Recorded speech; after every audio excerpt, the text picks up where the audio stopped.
Hello guys! Kumusta na po kayo? Welcome back po ulit sa Lutong Pinoy sa Amerika. And for today's video po, tayo po ay magluluto ng isang napakasarap po na side dish na pwede po nating iterno sa ating mga fried chicken or sa ating mga fish. Ito po yung garlic parmesan asparagus. Ito po yung mga kakailanganin kong sangkap. Meron po ako dyang finely minced garlic, yung ating pong 1 pound ng asparagus, black ground pepper, salt. Maglalagay po tayo ng butter at saka po yung ating parmesan cheese. Kasi po, nagluluto po ako ng ito, baked salmon. Hinintay ko pa po siya, hindi pa po siya luto. Yan po yung iteterno ko dito sa ating napakasarap na garlic parmesan asparagus. Halika guys, umpisa na po natin. Pakicheck nyo na lang po sa description below yung mga gagamitin po nating sangkap. At sa mga bago po sa aming channel, sana po mag-subscribe sa Lutong Pinoy sa Amerika. Salamat po. Dito po sa ating kawali, nagpainit na ako. Maglalagay po tayo ng 1 tablespoon ng mantika. Tsaka po natin nilagay yung ating butter.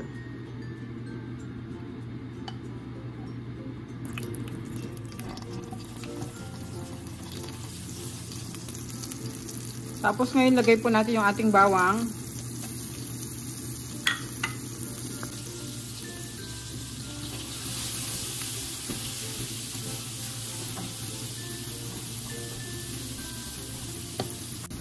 Pwede na po natin ilagay yung ating asparagus.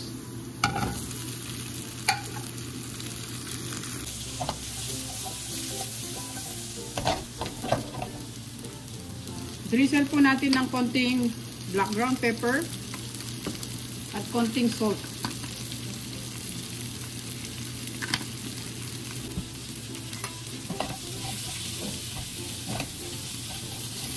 Susutay muna po natin yung ating asparagus.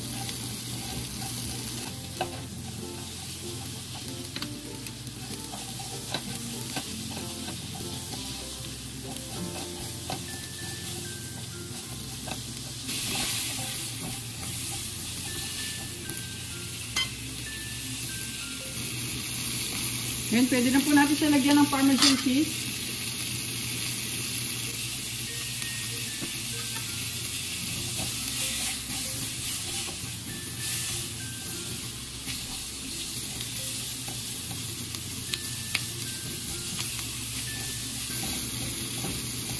Ngayon, pwede na natin i-off yung ating stove. Lagay natin sila sa ating serving plate.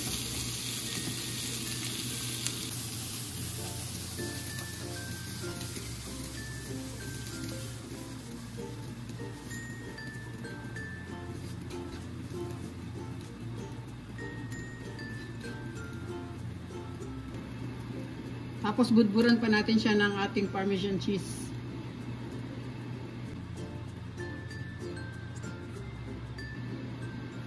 Ito na po guys ang ating side dish na garlic parmesan asparagus. Yan, napakasarap po niyan guys. Pwede nyo pong iterno sa inyong isda. Salamat po ulit sa panonood. Ingat po tayong lahat. God bless po. Try po natin yung isa.